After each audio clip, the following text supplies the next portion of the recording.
mujeres comenzaron a reclamar sus derechos mucho antes de que la noción de derechos humanos fuera consagrada. De hecho, los feminismos, que son un conjunto de teorías críticas que explican la marginación y la subordinación de las mujeres en la sociedad y que fomentan su superación, encontraron espacio para surgir allí en el periodo de la Ilustración, cuando la libertad y la igualdad empezaron a hacerse espacio en la comunidad de hombres, una comunidad que no nos alcanzaba a las mujeres. Cuando los derechos humanos pegan la estampida, despegan en esta segunda mitad del siglo XX, el feminismo ya se encontraba en una férrea campaña por los derechos políticos de las mujeres. La guerra había llevado a los hombres a otros destinos y muchas mujeres salieron de su casa para ocupar puestos públicos, para hacerse cargo de tareas generales.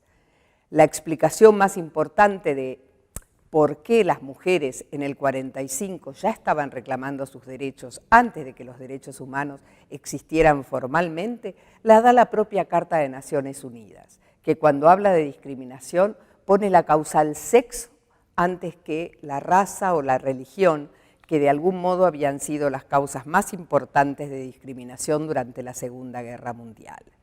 Y ese sexo colocado antes que la raza y que la religión habla de esto, de la voluntad de tener a las mujeres en un rol activo en la sociedad.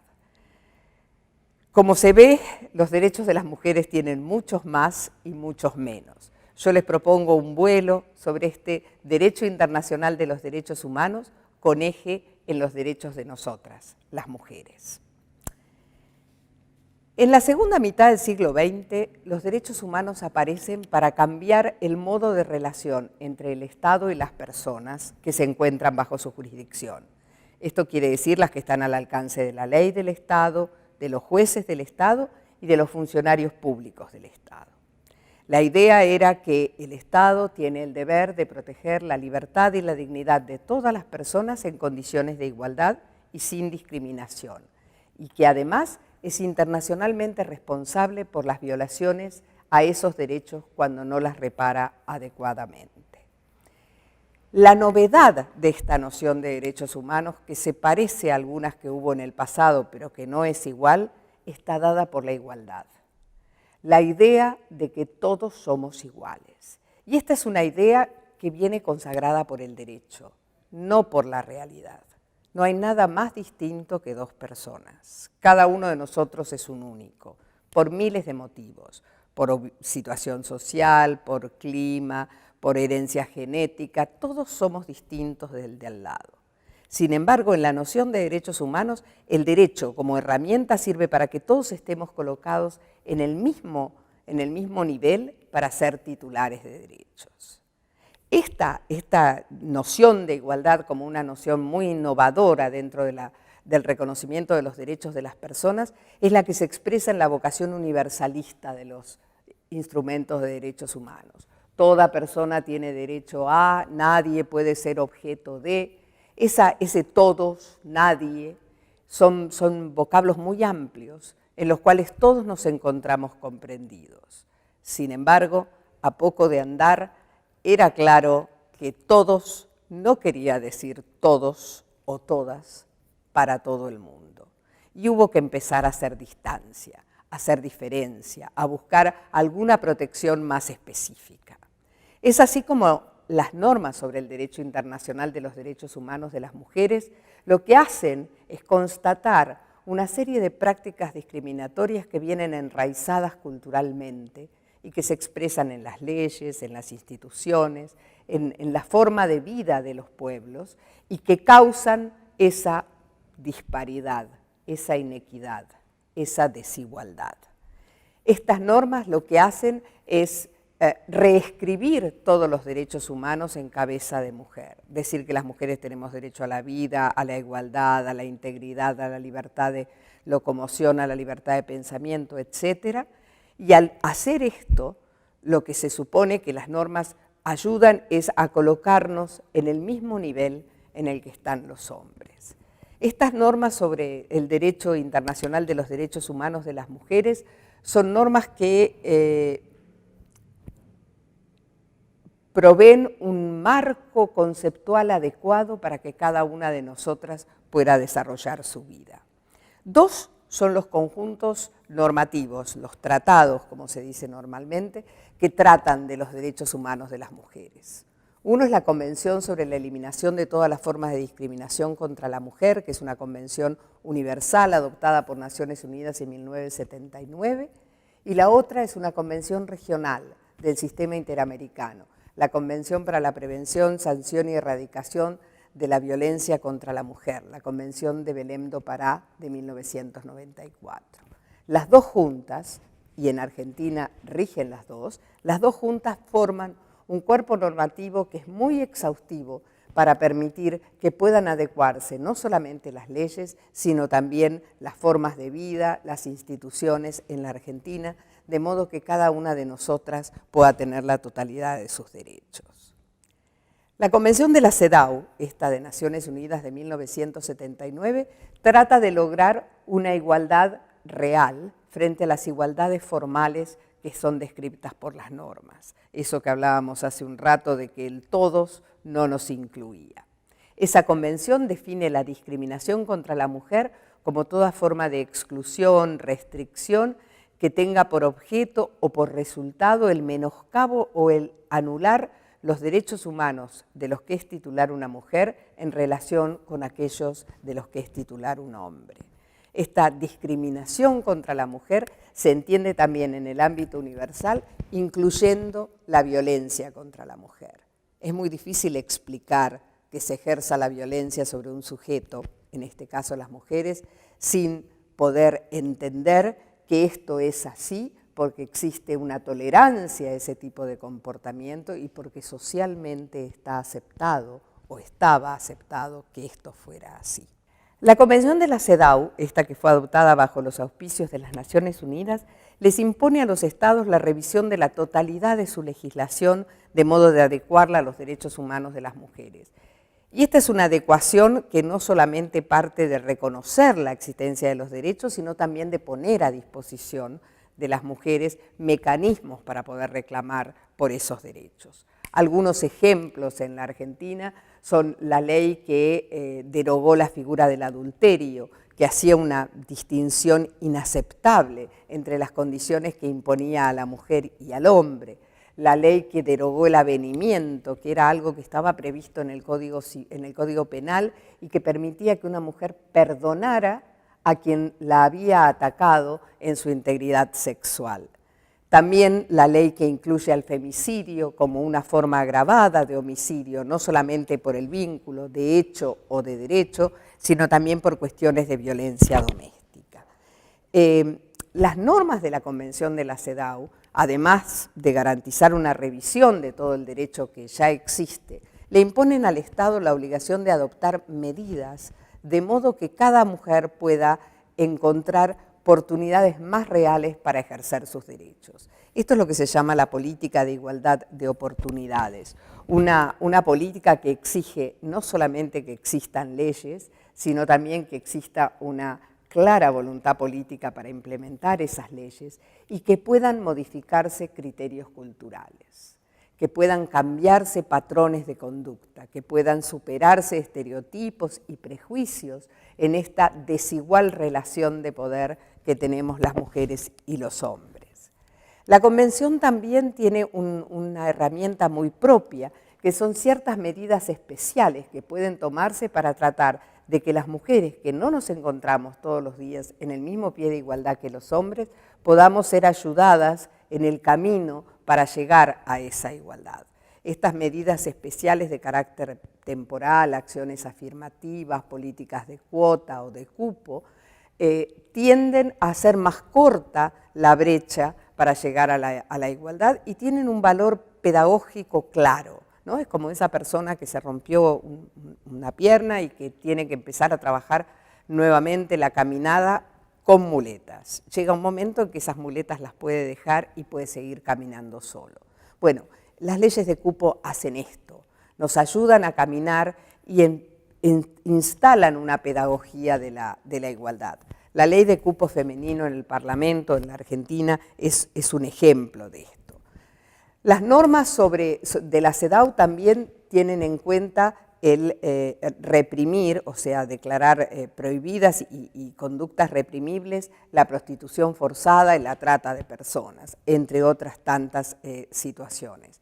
Indudablemente, adoptando leyes y declarando que la trata y la prostitución forzada están prohibidas, no vamos a lograr resultados, digo.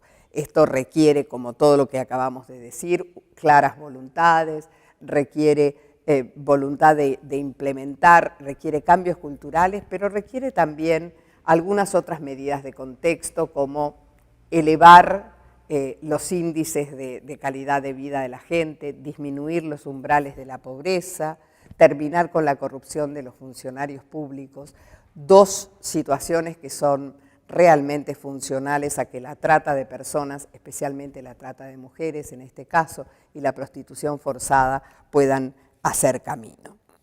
La Convención de la CEDAW nació en un momento en el que nadie pensaba que las mujeres necesitábamos mecanismos internacionales de reclamo, pero a poco de andar esto fue evidente y se elaboró un protocolo que permite denunciar en sede internacional una vez que uno agotó el ámbito interno, una vez que se recorrieron todos los pasos en los estados sin obtener satisfacción. Ese protocolo está en vigor en la Argentina desde el 2007 y algunos casos que tienen que ver con la Argentina ya han llegado. La otra norma importante sobre el derecho de las mujeres en un país como el nuestro, como la Argentina, es la Convención de Belém do Pará sobre la violencia contra la mujer. Esta es una convención pionera en su campo, básicamente porque es la gran convención sobre violencia contra la mujer y probablemente la primera. La convención permite ver que la violencia contra la mujer es absolutamente transversal, que no respeta origen económico, social, cultural. Digo, la violencia instalada se da en todos los niveles. La Convención permite también saber que la violencia es un comportamiento adquirido y que como tal puede modificarse.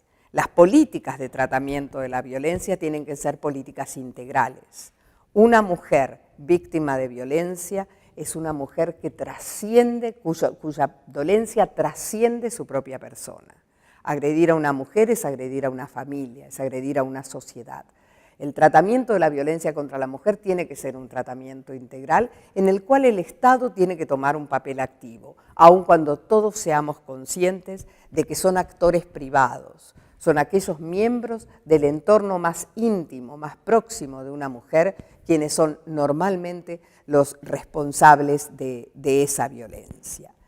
En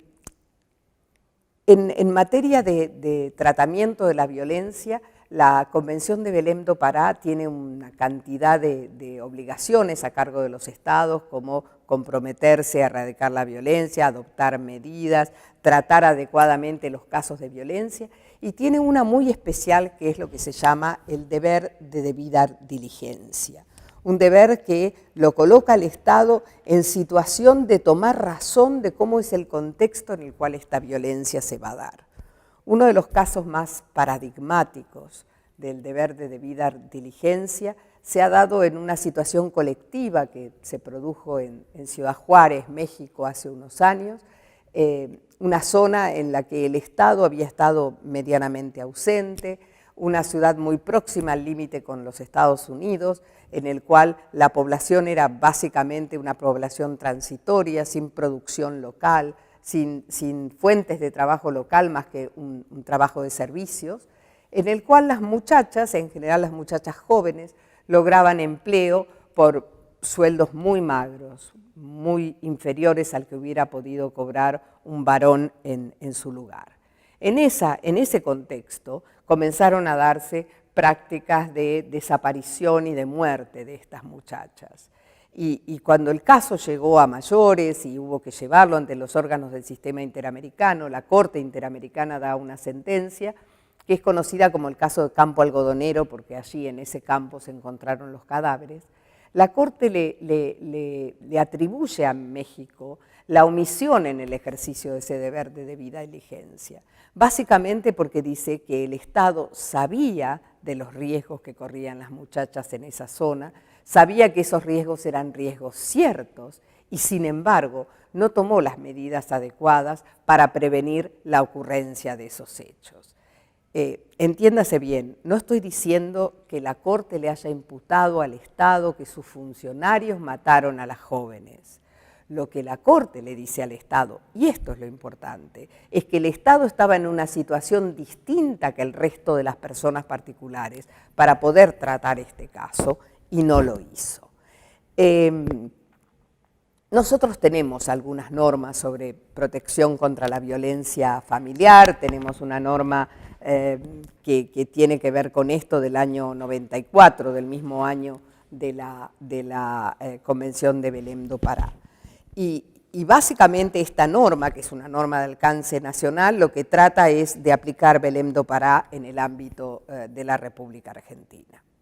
En el contexto de nuestra universidad, de la Universidad de Buenos Aires, el 16 de diciembre del 2015, por una iniciativa de los estudiantes en el Consejo Superior, se aprobó un protocolo de acción institucional en materia de prevención e intervención en los casos de discriminación de género o discriminación por causales de género o orientación sexual. De lo que se trata es de tener el universo UBA, las instalaciones de la Universidad de Buenos Aires, cubiertas por una herramienta útil que permita que las víctimas de violencia por razón de género u orientación sexual puedan encontrar modos rápidos para poder denunciar y que esas denuncias tengan, por un lado, un tratamiento adecuado, pero que además nos podamos ocupar de las víctimas, podamos contenerlas. Lo más fácil en este tipo de situaciones es revictimizar a la víctima a través del tratamiento. Y eso es efectivamente lo que intentamos evitar en este protocolo de la Universidad de Buenos Aires.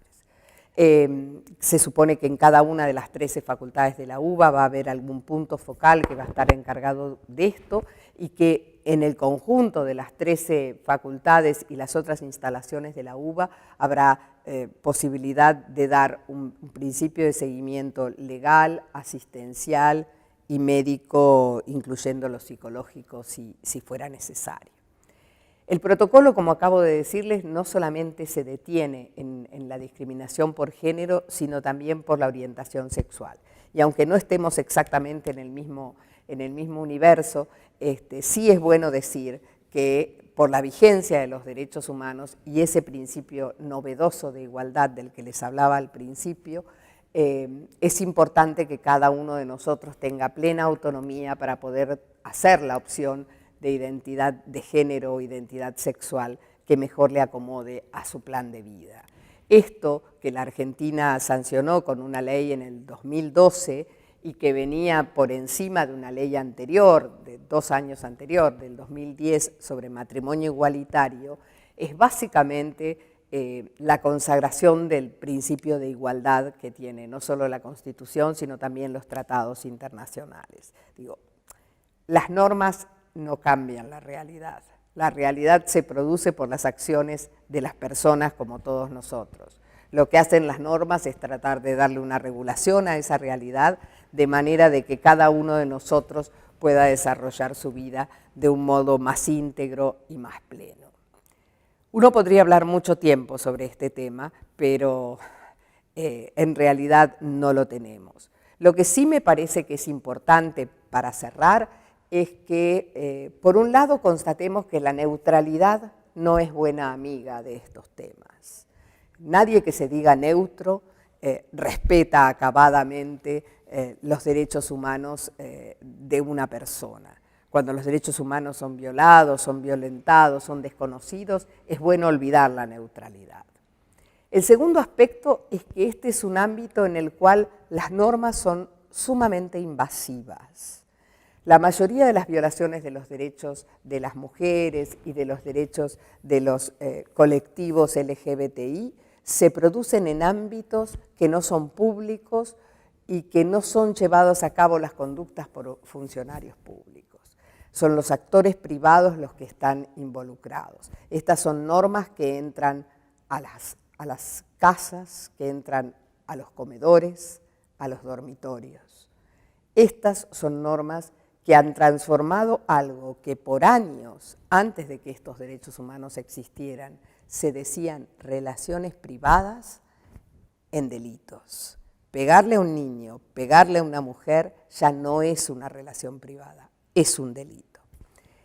Es importante también entender que estas normas lo que hacen es expresar una visión cultural distinta. Las normas, especialmente las normas sobre el derecho de los derechos humanos de las mujeres, expresan una visión cultural de una modernidad secular que incluye los derechos humanos. Y esto creo que es un dato interesante, esa capacidad pedagógica y educativa que tienen estas normas, que permite que mientras las practicamos estemos instalando criterios de educación y de cultura más amplios y más conformes al respeto de los derechos humanos de cada uno de nosotros.